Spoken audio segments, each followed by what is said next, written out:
Kamu pasti bisa. Orang mengkaitkan programnya Siberkreasi School of Influencers sama buzzer pemerintah. Karena salah sangka dan beritanya dia digoreng, jadi semuanya nganggap saya dapat dana dari pemerintah untuk membentuk buzzer. Cuman it's okay, saya tidak terlalu bukannya nggak cuek. Saya justru ngajak ngobrol. Saya tidak terlalu tertekan oleh karena ini, tapi justru saya melihat sesuatu yang baik gitu ya. Kita bisa merangkul, kita bisa menjangkau orang-orang yang membenci kita sebenarnya.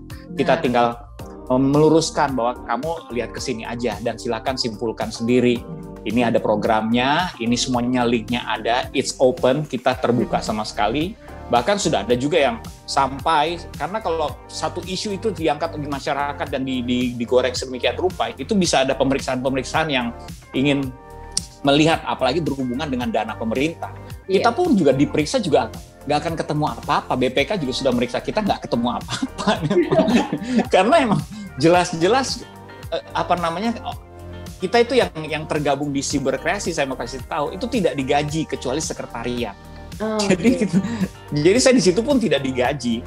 Jadi mau ketemu apa coba? Mau cari boro-boro 90M, 1M aja nggak dapet.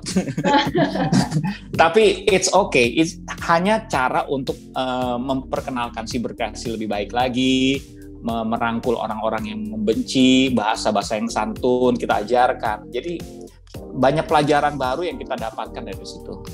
Oke. Ya, artinya nih Kak, kalau kita ini ngadepin sesuatu konflik, itu justru bisa jadi opportunity untuk ngejelasin kalau emang kitanya itu dari dalamnya atau dari awalnya itu udah bener, kemudian apa gitu yang kita takutkan, sehingga kita justru malah bisa merangkul untuk bisa menjadi rekanan ya Kak ya? Iya, sebaiknya sih begitu ya, karena saya cukup prihatin dengan polarisasi politik ini, di mana orang banyak yang percaya bahwa hanya ada dua kubu yang aktif di sosial media, yaitu kubu yang pro pemerintah dan oposan. Padahal ada kubu yang di tengah-tengah nih, yang kadang-kadang ngikut ke sini, kadang-kadang ngikut ke sana, tapi lebih sering diem, lebih sering nggak tahu mau ngapain, ya kan? Ini yang lebih besar sebenarnya jumlahnya di sini, ya kan? Cuman kalau kita yang misalnya gini, yang peduli dengan kebersamaan, memang harus memberikan contoh. Kita harus tetap menjaga kenetralan kita.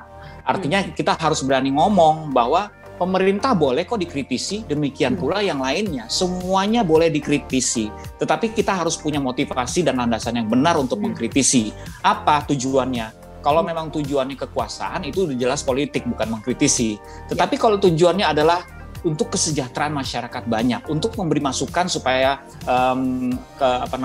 kebijaksanaan pemerintah lebih tajam lagi. Nah itu kan bukan urusan politik, it's just masyarakat yang bersuara untuk masyarakat. Itu bisa sebenarnya kayak gitu dan boleh, ya kan? Kan sekarang orang kalau misalnya nyerang pemerintah dianggap wah ini sih kadrun, ya kan? Tetapi orang tersebut misalnya tiba-tiba dia pro sama pemerintah, langsung dikategorikan cebong. Jadi semudah itu netizen tuh mengkategorikan orang gitu loh. Pas dia lagi nyerang pemerintah, kadrun. Pas lagi pro sama pemerintah, cebong gitu. Padahal seakan-akan orang nggak boleh kadang-kadang setuju, kadang-kadang nggak setuju. Kan boleh sebenarnya. Itu yang namanya demokrasi. Gue setuju sama pemerintah kali ini. Oh, gue nggak setuju sama pemerintah kali ini. Gue setuju sama pemerintah dengan undang-undang pemilu. Oh, gue nggak setuju dengan pemerintah ketika dia tiba-tiba menyetujui undang-undang KPK. Hal seperti itu kan pendapat. Kadang-kadang kita boleh setuju, kadang-kadang kita boleh nggak setuju, boleh mengkritisi. Yang penting adalah landasan kita berpikir seperti itu untuk apa? Untuk diri kita, untuk kepentingan kita, untuk golongan kita, atau untuk rakyat. Kalau untuk rakyat itu lebih bagus karena kita bukan atas nama kepentingan kita, tapi atas nama kepentingan bersama. Oke, guys nih buat kalian-kalian yang udah ngedengerin apa itu Siberkreasi, betul ya Kak ya? Ya, ada yang bilang Siberkreasi, ada yang bilang Siberkreasi. Oke. Sama aja, kita sih nggak masalah. Langsung aja ya guys ya, kalian kepoin Instagramnya dan langsung add, sehingga kita bisa belajar bersama-sama nanti lebih banyak lagi. supaya kita ini bisa paham ya kondisi dunia ke depan-depannya ini semakin ugal-ugalan atau semakin banyak sekali anginnya yang membuat kita pun juga harus mempunyai paham yang benar apa yang harus kita lakukan. Oke, thank you Kak Yosi. Nah, dalam kondisi yang seperti ini di dalam komunitas HDI yaitu Clover Honey yang Kakak konsumsi, ini ternyata memang banyak banget pelaku daripada mereka-mereka yang menggunakan sosial media.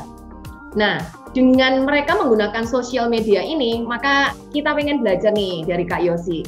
Bagaimana caranya kita ini bisa bijak dalam menggunakan sosial media, sambil kita bisa mengedukasi mereka, sambil kita ini juga bisa menyebarkan kebaikan, dan kita pun juga bisa membawa banyak manfaat buat orang-orang yang kita share gitu informasinya.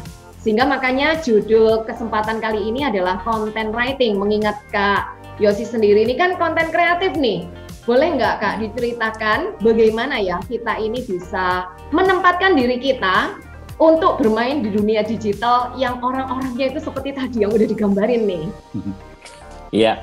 Jadi ini sebenarnya temanya menarik ya. Ini banyak sekali kelas-kelas literasi digital yang selalu bertanya tentang hal ini. Bicara soal skill membuat konten. Konten itu adalah muatan digital ya, bisa berupa video, foto, narasi, quotes ya.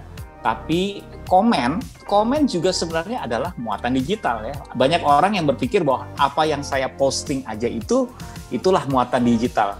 Tapi ketika kita berkomentar di sebuah tempat atau lewat let's say dengan platform yang sama, Instagram mengomentari Instagram ya. Kita meninggalkan jejak digital. Kita meninggalkan sebuah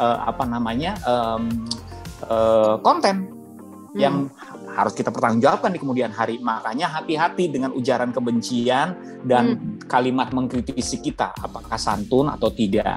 Karena sekarang mesti diketahui bahwa jejak digital adalah CV baru buat beberapa perusahaan.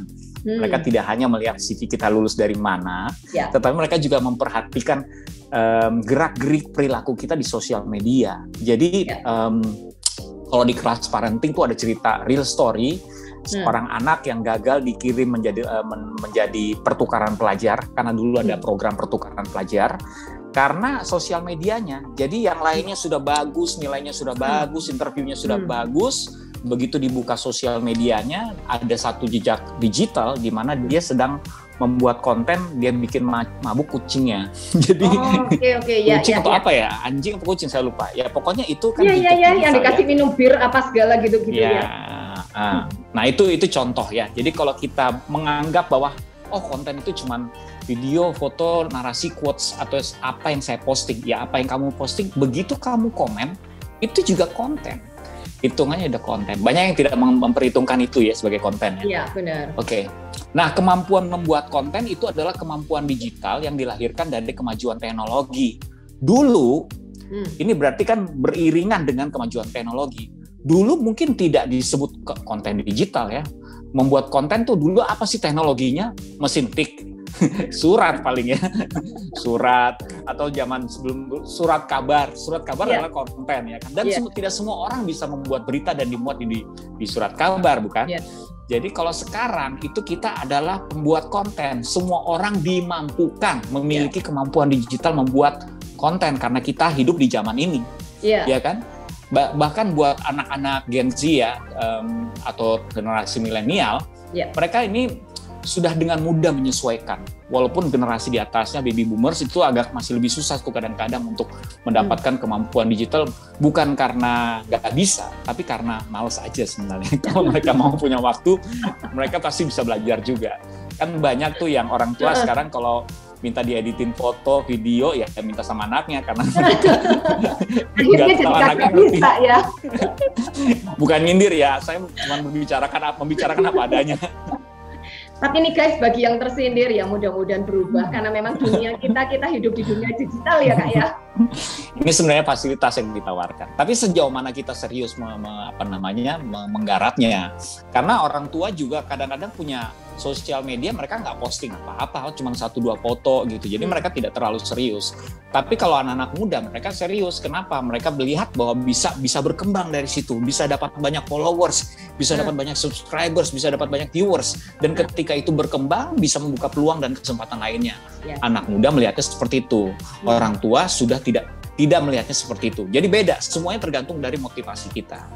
Nah, kalau kita memang tertarik membuat konten, yang mesti dipikirkan adalah yang dicari adalah konten yang menjawab kebutuhan si pencari, bukan si pembuat, ya. Jadi yang diteliti adalah perilaku pengguna platform, bukan sebaliknya. Kadang-kadang kalau kita menanya, kok saya nggak berkembang ya? Karena kita cuma menyuarakan kepentingan kita. Kita tidak meneliti atau menganalisa kebutuhan audiensnya.